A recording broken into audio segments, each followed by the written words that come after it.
हर खबर पर होगी आपकी पकड़। डाउनलोड कीजिए एबीपी लाइव ऐप।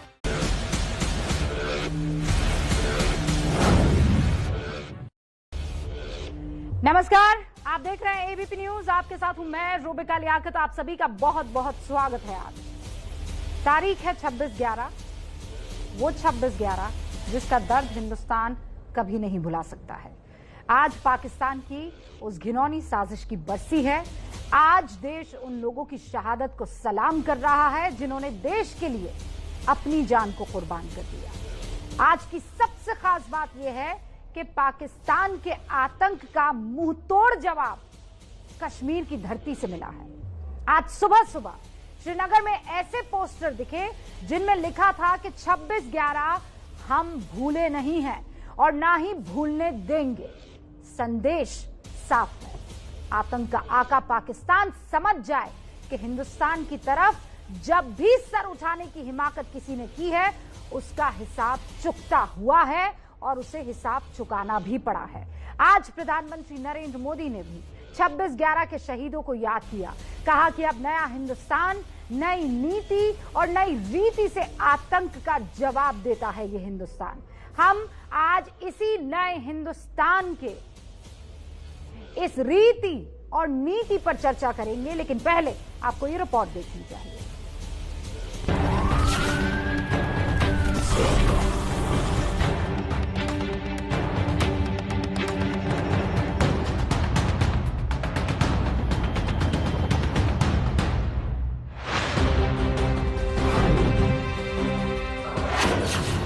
छब्बीस 11 की वो साजिश पाकिस्तानी 12 साल बाद भी नहीं भूला है हिंदुस्तानी। मुंबई हमले के जख्म भारत भूल नहीं सकता। कश्मीर से भी आई है आवाज। कपड़े फाड़ के ये कपड़े फाड़ के हिंदुस्तान कहां पे बसता है? हिंदुस्तान कहां पे बसता है? दिल में। तिरंगे की इज्जत इस दिल में है, इस दिल में है। नहीं चलेगा पाकिस्तानी आतंक का राज। यहाँ पे भी विभिन्न पोस्टर्स के बीच पोस्टर लगा हुआ है। अंग्रेजी वाला पोस्टर यहाँ पे लगाया गया है और इस पे जो मैसेज लिखा है, we won't forget the lives we lost, the innocents who were at no fault. यानी विभिन्न मैसेजेस के साथ ये पोस्टर शहर की प्रमुख जगहों पर लगाए गए हैं और जिनमें लाल चौक के आसपास वाले इलाके प्रमुखता से मौजूद है। पीएम मोदी ने कहा, नई नीति नई रीति से नए भारत का आतंक को जवाब। नई नीति नई रीति के साथ आतंकवाद का मुकाबला कर रहा। शहीद का परिवार बोला, मोदी है तो पाकिस्तान का इलाज मुमकिन है।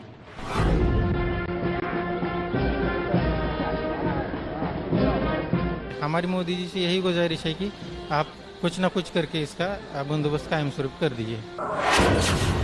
अब की बार पाकिस्तान पर कश्मीर से प्रहार। और इस पर चर्चा करने के लिए मेजर जनरल जीडी बख्शी साहब हमारे साथ जुड़ चुके हैं, जो कि इंडियन मिलिट्री रिव्यू के एडिटर हैं। हमारे साथ जनरल के सिन्हा, मेजर जनरल के सिन्हा का भी स्वागत कीजिए। रक्षा विशेषज्ञ के तौर पर हमारे साथ जुड़े हैं तारिक पीरजादा साहब, इस वक्त आपको स्क्रीन पर दिखाई दे रहे हैं। पाकिस्तान से राजनीतिक विश्लेषक के तौर पर हमारे साथ जुड़े हैं कमर चीमा साहब भी आपको दिखाई दे रहे हैं, पाकिस्तान के रक्षा विशेषज्ञ हैं। और बीजेपी के प्रवक्ता सुधांशु त्रिवेदी जी इस वक्त आपको स्क्रीन पर नजर आ रहे हैं। सुधांशु जी, आपका भी बहुत बहुत स्वागत है। तारिक पीरजादा साहब, कमर चीमा साहब और जनरल बख्शी और जनरल सिन्हा, आप सभी का बहुत बहुत स्वागत है। सुधांशु त्रिवेदी जी, शुरुआत आपसे इसलिए क्योंकि आज की जो ये तारीख है वो कोई हिंदुस्तानी भुला नहीं सकता है। आप भी उन दिनों को और उस रात को जब याद करते होंगे तो रूह थर्रा जाती होगी, लेकिन शुक्र इस बात का है कि आज बुलंद आवाज में कश्मीर भी कह रहा है, we will not forget and we will never forgive. देखिए, 26/11 का जो हमला हुआ, अगर कहीं कसाब जिंदा नहीं पकड़ा जाता तो शायद पाकिस्तान अपने मंसूबों में एक कंफ्यूजन क्रिएट करने में सफल हो जाते हैं। भाई वो कहता रहा सबूत दो, हमने तो जिंदा सबूत प्रस्तुत कर दिया। और पहले पाकिस्तान ने इस बात को डिनाई किया कि कसाब उनका नहीं है, फिर पाकिस्तानी मीडिया ने ही उसका गांव परिवार सब बता दिया कि वहां का। मगर अफसोसनाक बात जानते क्या है? अफसोसनाक बात यह है कि ये वो दौर था जब हिंदुस्तान में ऐसी सरकार थी 2007 में, उससे एक साल पहले हवाना ने कहा कि पाकिस्तान खुद आतंकवाद से पीड़ित है, यानी सर्टिफिकेट उसको दे दिया। 2009 में 26/11 के 8-9 महीने बाद शर्मन शेख में यह कहा कि हमारी शांति वार्ता हमलों से प्रभावित नहीं होगी। अब मैं ये कहना चाहता हूं, अगर पाकिस्तानी ये कहना चाहें कि उनके यहां नॉन स्टेट एक्टर्स का काम था, तो ये घटना ने दिखा दिया कि उनकी स्टेट का कोई रिलेवेंस यानी कोई प्रासंगिकता, कोई वजूद ही नहीं है अगर सब कुछ वो लोग कर रहे हैं। इसलिए ये जो कुछ हुआ, इसने हाफिज सईद और इनके संगठन को पूरी तरीके से एक्सपोज किया। और एक चीज मैं और भी कहूंगा रूबिका जी, इसने एक सीख हम मीडिया वालों लोगों को भी दी कि जो एक सीधा प्रसारण हुआ था, भारत की इंटेलिजेंस एजेंसीज के पास सीधे इंटरसेप्ट थे कि वो हमलावर पाकिस्तान में बैठे हुए अपने आकाओं से एक एक चीज की जानकारी ले रहे थे, और उनके पाकिस्तान में बैठे आका टेलीविजन पर देखकर बहुत कुछ उनको बता रहे थे कि अब इस बिल्डिंग के पास हो रहा है, तुम लोग यहां जाओ, इस फ्लोर पे जाओ, उस फ्लोर पे जाओ। तो ये इतना साफ था कि इसके बाद अगर पाकिस्तान ये कहने का प्रयास करे कि उसका इससे कुछ लेना देना नहीं है, तो मुझे लगता है कोई पूरी दुनिया में इस बात को मानने को तैयार नहीं था। ये पाकिस्तान की जो एक हैसियत या थोड़ी बहुत इज्जत रह गई थी, उसके ताबूत में ये आखिरी कील साबित। पीरजादा साहब, मैं चाहती हूँ आप इसका जवाब दें। अजमल कसाब ने चीख चीख कर पूरी दुनिया को ये बताया था कि मैं पाकिस्तान से आया हूँ, मुझे पाकिस्तान से भेजा गया है, मेरे माँ बाप को मुझे खरीदने के लिए पैसा दिया गया, मुझे ये कहा गया कि इस्लाम की राह में कुर्बान हो जाओ, यही तुम्हारा काम है। आका वहां पाकिस्तान में बैठे थे और बार बार वहां से सारी जानकारियां और इंस्ट्रक्शंस दे रहे थे। सैटेलाइट फोन बरामद हुए और जिंदा कसाब इसकी गवाही दे रहा था। आप ये बात तो मानेंगे ना? देखिए, मैं आपकी भारत से वफादारी की तारीफ करता हूं, लेकिन ये जो जनरल सिन्हा और जनरल बख्शी बैठे हुए हैं, इन लोगों को थोड़ा सा सोचना चाहिए कि इनमें और कुलभूषण में क्या रिश्तेदारी है। कुलभूषण दहशतगर्द, मोदी दहशतगर्द, अभिनंदन दहशतगर्द, यानी इतने सारे दहशतगर्दों के बाद एक आप बैठकर जरा मेरी बात करने देना जरा। मैं आपको नहीं, मैं आपको इसे फिनिश भी नहीं करने दूंगी। आपने आगाज ही गलत किया। नहीं काट सकती। नहीं, मैं काटूंगी आपकी बात, मैं काटूंगी आपकी बात, एकदम धारदार तरीके से काटूंगी। तारिक पीरजादा साहब, अगर आप मेरे देश के हीरो अभिनंदन को किसी भी गलत शब्द से पुकारेंगे, तारिक पीरजादा साहब काटूंगी, एक बार नहीं 100 दफा काटूंगी और तेज धार में काटूंगी। बिल्कुल भी नहीं सर, बिल्कुल भी नहीं। आप अपने अजमल कसाब पर सफाई दीजिए। खबरदार जो आपने अभिनंदन का जिक्र किया, खबरदार जो आपने कुलभूषण का जिक्र किया। हमें फक्र है कुलभूषण पर, हमें फक्र है हमारे अभिनंदन पर, हमें फक्र है हमारे उन तमाम जवानों पर। खबरदार जो आपने उनको दहशतगर्द कहा है। मुझे ये बताइए, क्या दहशतगर्दी का आपके पास सबूत है? ये बताइए। चीख चीख कर अजमल कसाब ये कह रहा था कि मेरे हाथ में जो बंदूक थी वो पाकिस्तान के आकाओं ने मुझे दी थी। आप कहां मेरे अभिनंदन को कंपेयर कर रहे हैं उस जाहिल, उस गवार, उस आतंकवादी से? आपको जरा खौफ नहीं आया ये करते हुए? अभिनंदन बिल्कुल नहीं, अभिनंदन बिल्कुल नहीं। आप मुझे अजमल कसाब पर जवाब दीजिए। पीरजादा साहब, पीरजादा साहब, अजमल कसाब पर अपनी सफाई दीजिए, मेरे अभिनंदन का जिक्र ना करें। मेजर जनरल जीडी बख्शी आपको जवाब देंगे। जनरल बख्शी, देखिए, ये जो है तारिक पीरजादा साहब, इसका प्लीज फीडर डाउन करिए। यहाँ पे डिबेट हो रही है और आपको यहाँ लेक्चर के लिए नहीं बुलाया है किसी ने, और उसमें भी आप अनाथ शनाथ कर रहे हैं। आपकी तो जांच होनी चाहिए।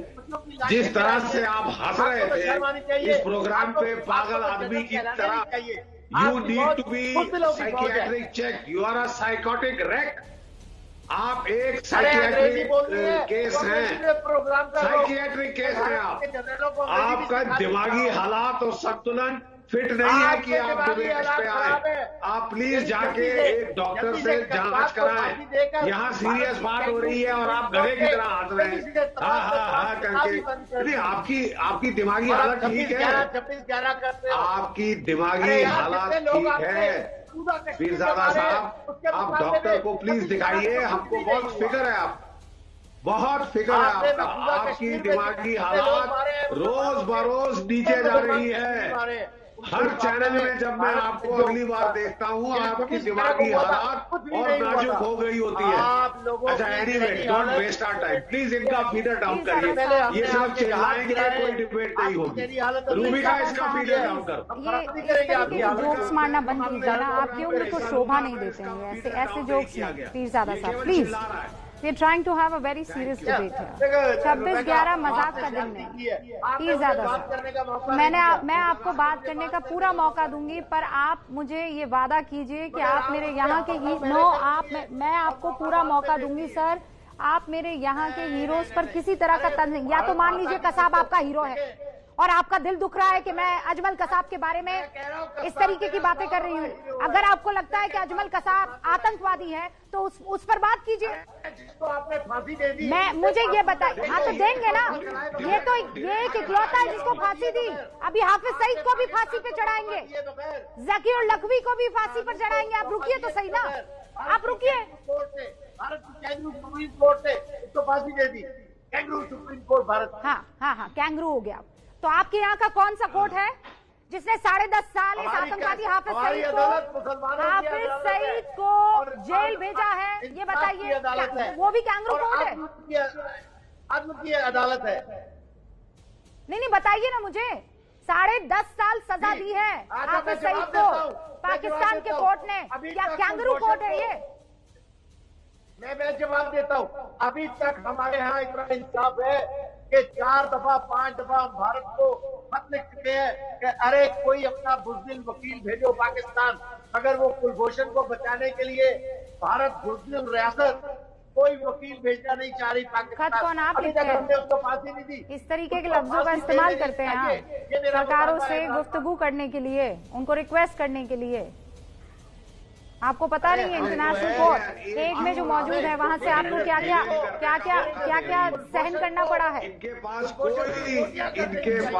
जनरल सिन्हा, लॉजिकल आर्गुमेंट कोई लॉजिकल आर्गुमेंट नहीं है sir. You don't have a logical. Qamar Cheema साहब, मैं आपके पास आऊंगी, लेकिन general Sinha, true sir, general Sinha. Rubika, ये जो तारिक पीरजादा की मैं बताता हूँ, तमाचे मारे और इनके जबड़े तोड़ दे। ये क्या हो रहा है? चिल्ला पड़ा ना, ये तारिक पीरजादा ये कर्नल है पुराने। इसको मैंने पकड़ा था, इसको मैं कारगिल वॉर में पकड़ा था। ये तारिक पीरजादा दाऊद सईद गलानी, डेविड हेडली की तरह, जैसे कि वो ISI का गुर्गा था और जैसे कि वो LET, उसी तरह ये पीरजादा भी। जलबख्शी को शायद पता ना हो, जलबख्शी साहब ये जो है ये कर्नल है। कारगिल वॉर में मैंने इसको पकड़ा था, इसको मैंने छोड़ दिया। पकड़ा था उस समय क्योंकि घुटने टेक करके माफी मांग रहा था। 30 घंटे तक। अरे तारिक पीरजादा कर्नल आज अपने को बोलते हो राजनीतिक विशेषज्ञ और छिपते हो ISI के पीछे। तुम बुज़दिलों को, आपका भी वही है जो डेविड हेडली 7 बार भारत आया था। उसी तरह रूबिका, आप इसको अपने चैनलों में लेती है। तारिक पीरजादा को मैं खोलता हूँ, आतंकवादी है, आतंकवादी। जिस तरह से हाफिज सईद है, जाकिर रहमान लखवी है, उसी डेविड हेडली है, पीरजादा वही है। ये टीवी चैनल में बैठ करके नाम लेता है, अभिनंदन का नाम लेता है। ये कर्नल है पुराना, ISI का गुर्गा। ये घूम रहा था उन पहाड़ियों में, अब भीख मांग रहा था जिंदगी का। कहता था ISI के हम रिपोर्टर हैं। तारिक पीरजादा, यदि हमारी चलेगी तो तुम्हारे गर्दन काटे जाएंगे। आप जनरल बख्शी को पूछ रहे थे ना, बहुत जल्दी हाफिज सईद याकुल रहमान रकबी, ये सारे जो गुर्गे हैं ना तुम्हारे, बाजवा के साथ, इमरान खान के साथ, ये मारे जाएंगे।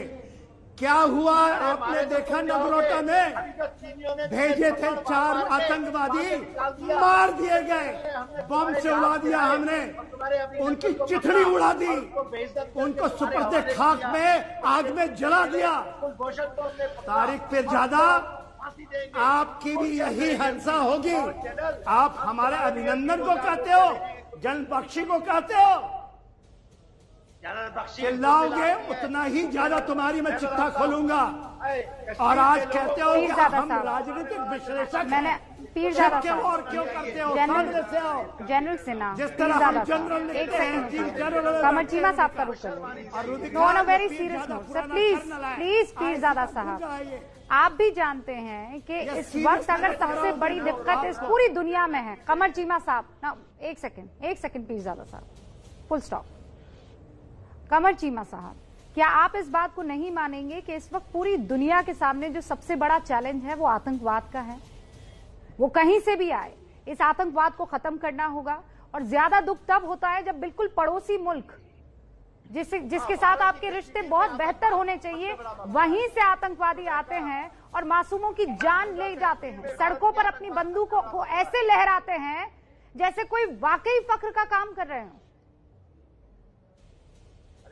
देखिए रूबिका, मैं आपकी बात से एग्री करता हूं कि दहशतगर्दी बहुत बड़ा मसला है और पाकिस्तान और भारत जो दोनों मुमालिक हैं उनको मिलके इसको ठीक करना है। तो आए ना मिलके बैठें। अगर हम दोनों ने मिलके नहीं बैठना तो फिर कैसे फैसला होगा? अगर हमें नहीं बैठना तो किसी थर्ड पार्टी को बिठा लेते हैं, अक़वाम मुत्तहिदा को बिठा लेते हैं, ग्रेट ब्रिटेन को, अमेरिका को, फ्रांस को, दुनिया के किसी मुल्क को साथ बिठा लेते हैं और आए हमेशा के लिए इस मसले को हल करते हैं कि दहशतगर्दी पूरी दुनिया का मसला है, भारत का, पाकिस्तान का मसला है। अभी कल ही पाकिस्तान के एम्बेसडर यूएन में गए हैं, वहां पे एंटोनियो गुटेरेस साहब से मिले और यही कहा है कि पाकिस्तान में दहशतगर्दी करवाई जा रही है, उस दहशतगर्दी जो हो रही है उसको रोका जाए। अफगानिस्तान की सरजमीन इस्तेमाल हो रही है और हमने ये खुल्लम खुल्ला कहा है कि भारत पाकिस्तान में दहशतगर्दों को इस्तेमाल कर रहा है। चाइना पाकिस्तान इकोनॉमिक कॉरिडोर के लिए दाइश पाकिस्तान आप बनाने की कोशिश कर रहे हैं। 500 लोगों का ग्रुप आप लोगों ने बनाया हुआ है जो यहां पे दहशतगर्दी कराएगा। तो हमें इस भी मसला है, आपको भी मसला है, हमें भी मसले, आए मिलकर बैठे और इस मसले को हल करें। आप भी टीवी में बात करेंगे, हम भी टीवी में बात करेंगे, मसला तो हल नहीं होगा। सुधांशु त्रिवेदी जी इसका जवाब देंगे। कमर चीमा साहब, ठीक है, आप ये कह रहे हैं कि मिलकर बात करें। कमर चीमा साहब, मिलकर कैसे बात हो पाएगी? मिलकर तो बहुत हमने बात करने की कोशिश की ना। बस यात्रा याद है आपको? वो सफर याद है आपको? फिर क्या हुआ था? अटल बिहारी वाजपेयी ने और आपके पाकिस्तान के राष्ट्रीय अध्यक्ष के साथ मिलकर, नवाज शरीफ के साथ, आप जानते हैं ना, एक अमन की शुरुआत की थी। फिर क्या हुआ? आपने हमें क्या दिया? हर बार आप कहते हैं let's sit on one platform और उस पर बैठकर बात करते हैं। उसके बाद क्या होता है ये हम भी जानते हैं ना। सुधांशु त्रिवेदी जी जवाब दीजिए। और मैं चाहती हूँ कि यहाँ एक दूसरे पर तू मैं ना हो, कायदे से। कमर चीमा ने अगर बात रखी है, सुधांशु जी, एब्सोल्युटली, पीरजादा साहब, I think this is the way we should go. Sudhanshu ji, देखिए, पहले तो मैं कमर चीमा साहब की एक बात के ऊपर टिप्पणी करना चाहूंगा। इन्होंने कहा ग्रेट ब्रिटेन को। कमर चीमा साहब, तब ब्रिटेन ग्रेट होता होगा, आज ग्रेट नहीं है। आज उसकी अर्थव्यवस्था हमारी अर्थव्यवस्था के बराबर है और हमारी हैसियत उससे ऊपर है। और आपको पता है ब्रिटेन की सरकार में नंबर 2 कौन होता है प्राइम मिनिस्टर के बाद? चांसलर ऑफ द एक्सचेकर, जिसको फाइनेंस मिनिस्टर होता है, वो कौन है? ऋषि सोनक, इंडियन है। और वहां की जो होम मिनिस्टर है प्रीति पटेल, वो भी इंडियन है। अब आपके लिए ग्रेट होगा, हमारे लिए ग्रेट नहीं रह गया। अब हम आते हैं, होने का मतलब नहीं, आप बड़े हो गए। आप दूसरी बात पे आ रहे हैं। आपने कहा कि पाकिस्तान और भारत बैठ के बात करें। जनाब, बंदूक और बात एक साथ नहीं चल सकती। हमारी बात पूरी तरह सही है। और चलिए, हमारा आपका दोनों का मसला हो तो बात कर लें। मगर यहां तो अफगानिस्तान में, काबुल में धमाके होते हैं, वहां सरकार कहती पाकिस्तान ने कराया। ढाका में टेरर अटैक होता है, मॉल में लोग मारे जाते हैं, सीधे बांग्लादेश ने कहा पाकिस्तान ने कराया। कोलंबो में चर्चों पे हमले होते हैं, कहते पाकिस्तान ने कराया। अरे ब्रिटेन ने कहा है कि हमारे 80% टेररिस्ट अटैक पाकिस्तान से हैं। सिडनी में टेरर अटैक होता है, पाकिस्तान। तो भाई आप किस किस से बात करेंगे?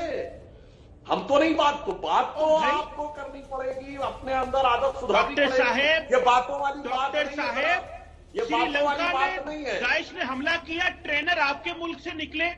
अफगानिस्तान में जो हमले होते हैं स्पॉन्सर आप करते हैं, पाकिस्तान में जो हमले होते हैं बीच पैसा आप देते हैं। अच्छा, कह रहे हैं कि ये बताइए ओसामा बिन लादेन आपके फौजी ठिकाने के बगल में बैठ जाता है, वो भी हम पहुंचा दिए थे जनाब। आपके स्पॉन्सर तो मौजूद है ना, हम पहुंचाए थे। पूरे साउथ एशिया में बोल चुके हैं दुबई में श्रीलंका में जो हुआ था चर्च में हमने बहुत बड़ी गलती की जो तालिबान को सपोर्ट किया था, वो आप खुद बोल चुके हैं जनाब। अब ये कहने की जरूरत नहीं है। डॉक्टर साहेब, अच्छा ये बताइए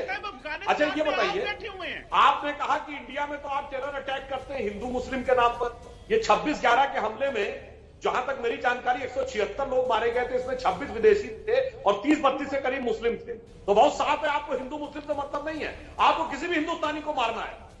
ये आपके अंदर जहनियत बैठी हुई है और यही वो वजह है कि पूरी दुनिया में ये है। आज बीजेपी का मसला ये है कि बीजेपी चाहती है ज्यादा से ज्यादा लाशें गिरे ताकि नरेंद्र मोदी की सियासत चमके। आपका मसला ही लाशें गिराना है। आप एलओसी पे भी लाशें गिराना चाहते हैं, अपने फौजियों की लाइन ऑफ कंट्रोल पे भी लाशें गिरवाते हैं। सियासत करनी है आपको। बीजेपी और इंडियन आर्मी का गठजोड़ है, ये बिपिन रावत साहब और नरेंद्र मोदी साहब का गठजोड़ है। अब जवाब सुनिए, इंडियन आर्मी अब मरेगी, जवाब पॉलिटिक्स सुनिए सर। कमर चीमा साहब, बीजेपी और इंडियन आर्मी का गठजोड़ नहीं है, सिर्फ यहाँ बैठे हर एक आदमी का गठजोड़ है। आप दोनों को छोड़ देती हूँ मैं, पीरजादा साहब और कमर चीमा, लेकिन आपके बाप दादाओं का जरूर यहाँ पर गठजोड़ रहा होगा, क्योंकि यहीं से अलग होकर गए हैं। गठजोड़ हिंदुस्तानी फौज का बीजेपी से भी है, कांग्रेस से भी है और तमाम बाकी पॉलिटिकल पार्टीज से है। And we are proud of it. बहुत फक्र है हमें इस बात का। आपकी तरह नहीं है कि फौज के, आपकी तरह नहीं है कि बाहर फौज का जो हेड है उसी को लेकर कमर बाजवा गो बैक के नारे लगने लगे। हिंदुस्तान में फख्र है और सर झुकाकर अदब से फौजियों को सलाम करता है एक एक हिंदुस्तानी। आप जैसा हाल नहीं है। 26/11 मैं कभी नहीं भूलूंगी और हिंदुस्तान का कोई भी बाशिंदा इस तारीख को नहीं भूल सकता है जब ना इन आतंकवादियों ने ये देखा कि इंसान जात क्या होती है, ना ये देखा कि रोते बिलखते वो मासूम क्या होते हैं। बस अपने आकाओं के इंस्ट्रक्शंस पर काम करते चले गए और आखिर वो पकड़ा गया जिसने सब कुछ उगला कि हाँ मैं पाकिस्तान की पैदाइश हूं, हाँ मुझे पाकिस्तान से यहां भेजा गया है। वहीं से आका मुझे बताते रहे कि क्या क्या करना और मैं करता रहा। खास मेहमान हमारे साथ बने हुए, इसी पर आज चर्चा हो रही है। मेरे साथ सुधांशु त्रिवेदी जी हैं, बीजेपी के राष्ट्रीय प्रवक्ता हैं। मेजर जनरल जीडी बख्शी साहब हैं, एडिटर इंडियन मिलिट्री रिव्यू के। मेजर जनरल के सिन्हा हैं, रक्षा विशेषज्ञ के तौर पर। तारिक पीरजादा साहब है, राजनीतिक विश्लेषक के तौर पर। कमर चीमा साहब है, पाकिस्तान के रक्षा विशेषज्ञ के तौर पर। मैं चाहती हूँ सुधांशु जी, ब्रेक से पहले जो भी बातें कमर चीमा साहब ने कही थी आप उसका रिप्लाई दीजिए और उसके बाद मैं बाकी मेहमानों का रुख करूंगी। कमर चीमा साहब ने जो कहा ना, भारत की फौज और बीजेपी, उसके बीच में जानते हैं क्या रिलेशन, क्यों आपको गलतफहमी नहीं हो रही है? हम दुनिया की इकलौती फौज है जो बड़ी और ताकतवर थी और आप छोटे और कमजोर थे, फिर भी हम कहते थे आप सता रहे। हमारी फौज में कोई कमी नहीं थी। सन 48 में ही हम तो पहुंच गए थे, पीओके 3 दिन में और कब्जा कर लेते, मगर अफसोस की सरकार ऐसी थी उसने रोक दिया। सन 65 में लाहौर से 20 किलोमीटर दूर पहुंच गए थे, जनरल बख्शी बताएंगे, नहर के किनारे तक। अफसोस सरकारों ने रोक दिया। सन 71 में बांग्लादेश बनाने के बाद इंदिरा गांधी ने समझौता न कर लिया होता तो पीओके कब तक क्लियर कर देते। और उसके बाद जब आप आतंकवाद की नीति पे आए तो मोदी सरकार आने से पहले क्या था? ये 26/11 जैसा मुंबई में था ना, मुंबई में धमाके, 2008 दिल्ली में धमाके, जयपुर में धमाके, हैदराबाद में धमाके। अगर आप देखें तो लखनऊ, वाराणसी, गुवाहाटी, कौन सा ऐसा एरिया था, जो कौन सा ऐसा शहर था जहां पे धमाके नहीं होते थे? आज बहुत बदल गया। आज हमने केवल फौज को ताकत दे दी है कि अगर आपने उरी में कुछ किया तो सर्जिकल स्ट्राइक, अगर आपने पुलवामा में कुछ किया तो बालाकोट। और भारतीय फौज को लेकर बड़ा कंफ्यूजन है। कमर चीमा साहब, आपके यहाँ आपकी मिलिट्री एकेडमी में पढ़ाया जाता है कि सन 71 की डिफीट का बदला लेना है, क्योंकि सन 71 में हिंदुओं की फौज ने हमें हरा दिया था।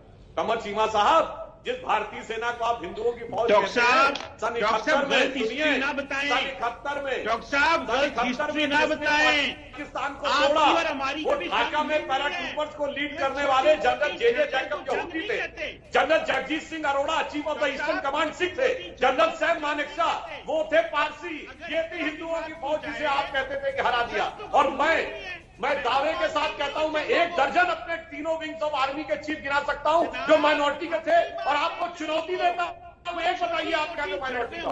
भारतीय फौज सबसे एक्सेप्ट कीजिए ना, चैलेंज एक्सेप्ट कीजिए। आपके माइनॉरिटी की आड़ में, अकलियत की आड़ में क्या खेल खेलते रहते हैं?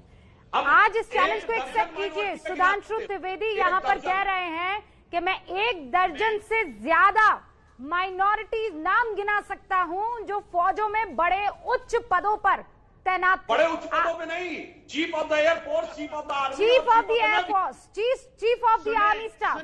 अब मुझे बताइए, आप कोई एक माइनॉरिटी का नाम गिना सकेंगे? एक दर्जन भर जाइए। मैं बताता हूं, आप बेशक किसी मुस्लिम को सदर बना लें, किसी नॉन मुस्लिम को आप अपनी आर्मी का हेड बना लें, लेकिन उनमें से कोई भी मुसलमानों के साथ जुल्म को नहीं रोक सकता। जो हिंदू मुसलमानों के साथ करते हैं, जो लड़कियों को जिंदा जलाया जाता है, जो मुसलमानों की खवातीन के साथ रेप होता है, उसको नहीं बचा सकता। जनरल ऊपर ले आना मुसलमानों के। कमर चीमा साहब किसकी बात कर रहे हैं? आप चीन के उइगर मुसलमानों का तो जिक्र नहीं कर रहे हैं। कमर चीमा साहब, मैडम मुझे मेरा नाम क्या है? नहीं, ये अपने मेरा नाम क्या है? रूबिका की लड़कियों की तो बात नहीं कर रहे हैं। मेरा नाम क्या है कमर चीमा साहब? What is my name sir? What is my name Qamar Cheema साहब? आप देखिए, एक अगर मुसलमान लड़की एबीपी में बैठी, इसका मतलब ये नहीं है कि मुसलमानों को फेयर रिप्रेजेंटेशन मिल रही है इंडिया के अंदर। ऑफ कोर्स रिप्रेजेंटेशन मिल रही है। आप मुझे एक हिंदू लड़की बता दीजिए ना, पाकिस्तान के स्क्रीन पर इस फक्र के साथ अपने पाकिस्तान का परचम लहरा रही हो। एक माइनॉरिटी लड़की बता दीजिए कमर चीमा साहब। Forget about me sir, forget about me. Qamar Cheema साहब, मुझे एक हिंदू लड़की बताइए पाकिस्तान में जो मेरी तरह यहाँ माइनॉरिटी होने के बावजूद हिंदुस्तान का जैसे मैं परचम लहरा रही हूँ वो लहरा रही हो। Give me a name Qamar Cheema, give me a name. मुझे एक नाम बताइए। है कोई राधिका, है कोई राधिका पाकिस्तान में जो इस तरह नेशनल टीवी पर बैठकर पाकिस्तान के गुणगान कर रही हो जैसे मैं रुबिका लियाकत यहाँ बैठकर हिंदुस्तान और यहाँ की वतन की मिट्टी को बार बार नमन कर रही हूँ? है कोई माइनॉरिटी आपके यहाँ पर? शर्मसार हो जाएंगे Qamar Cheema. You don't have a single woman, a single woman, एक अदद माइनॉरिटी की औरत आपके पाकिस्तान में नहीं है जिस पर आप इतरा कर ये कह सके कि देखिए मेरे वतन में माइनॉरिटी का कैसे ख्याल रखा जाता है। ये कहा जी वो एक्स्ट्रा जुडिशियल किलिंग्स कर रहे हैं आप कश्मीर। अरे छोड़ दीजिए ना, मैं यहाँ बैठी हूँ, जीता जागता सबूत हो आपके सामने। एक ऐसा सबूत आप पेश कर दीजिए ना, पाकिस्तान से बात खत्म हो जाएगी। General Bakshi, no sir, you talk. अरे सर, सब छोड़ दीजिए आप, मुझे बस इतना बता दीजिए, है कोई ऐसी महिला?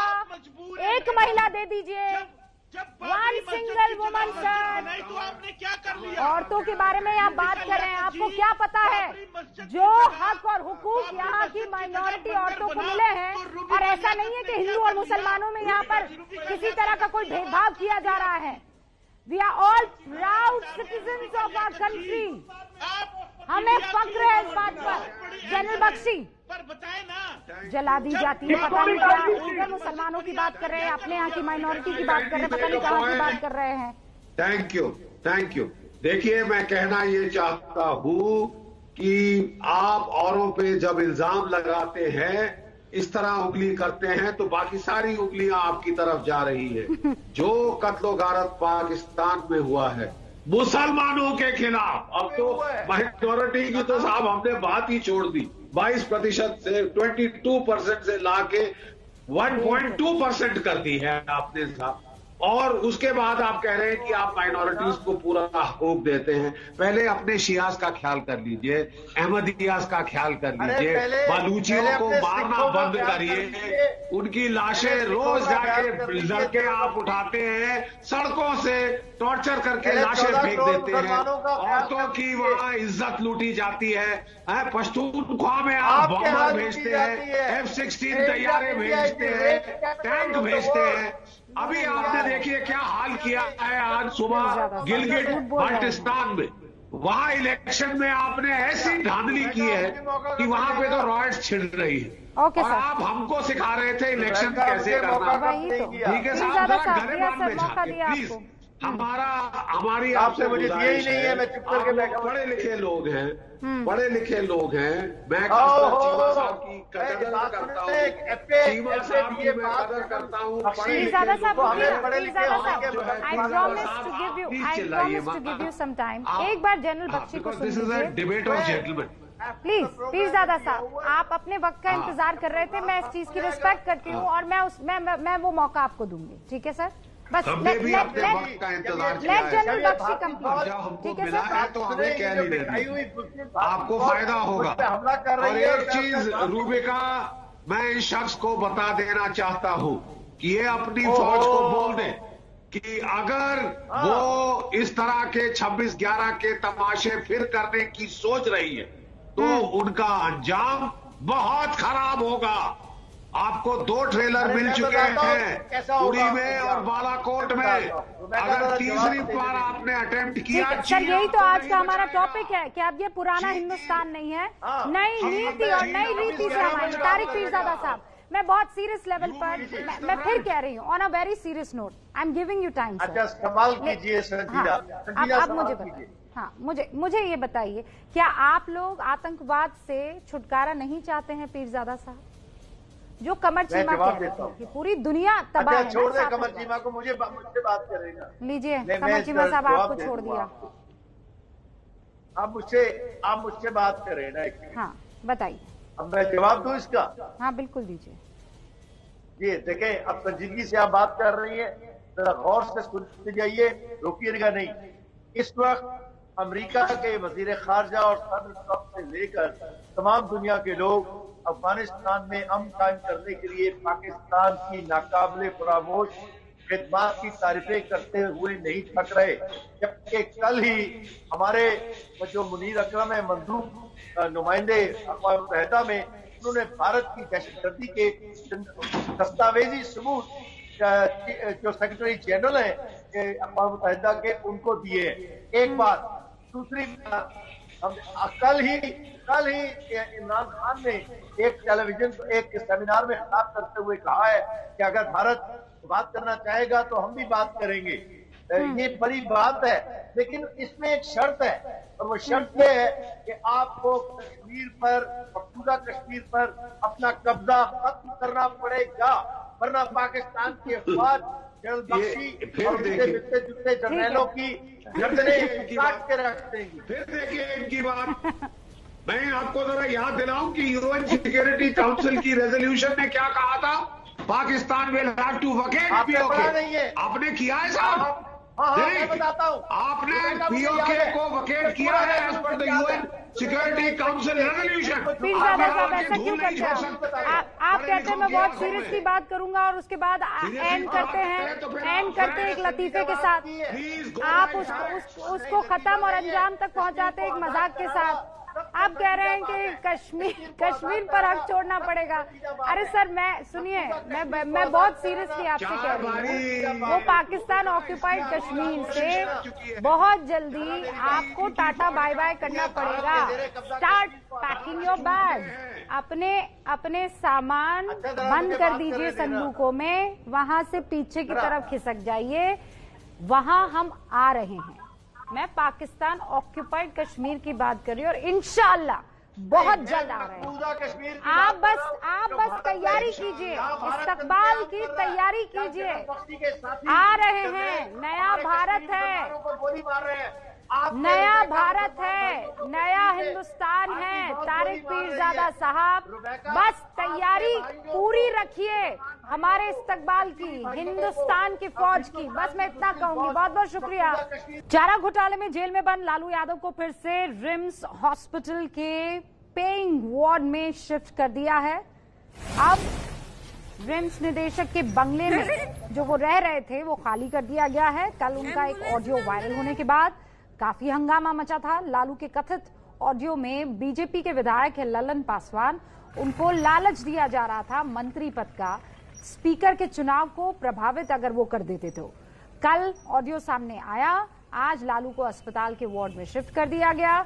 आज ही बीजेपी विधायक ललन पासवान ने लालू यादव के खिलाफ पटना के निगरानी थाना में मुकदमा भी दर्ज करा लिया है। यादव को फिलहाल रिम्स के केली बंगले से निकालकर रिम्स के पेइंग वार्ड, जहां पहले भी लालू प्रसाद यादव। और ये देखिए लालू प्रसाद यादव को जब शिफ्ट किया जा रहा था रिम्स में, ये तब की तस्वीर आपके सामने है। वैसे लालू प्रसाद यादव की कुछ तस्वीरें जब बिहार चुनाव चल रहा था, अलग अलग फेजेस की बात हो या फिर चुनाव प्रचार की, तब भी वो अपने कार्यकर्ताओं से मुलाकात करते हुए नजर आते थे। और ये जो डायरेक्टर साहब का बंगला था, इस बंगले को कहा जा रहा था कि आरजेडी के एक सेकंड दफ्तर के रूप में भी इस्तेमाल किया जा रहा था। ममता बनर्जी ने बीजेपी पर निशाना साधा। इस वक्त ये बड़ी खबर है। उन्होंने कहा है कि बंगाल में बाहर से आने वाले उन लोगों के लिए किसी तरह की कोई जगह नहीं है जो सिर्फ और सिर्फ चुनाव में नजर आते हैं। तो ममता बनर्जी ने अब कमर कस ली है आने वाले चुनावों के लिए। वहां की जनता को सीधे तौर पर यह बताते हुए नजर आ रही है कि देखिए, बाहर से आने वालों पर यकीन ना किया जाए।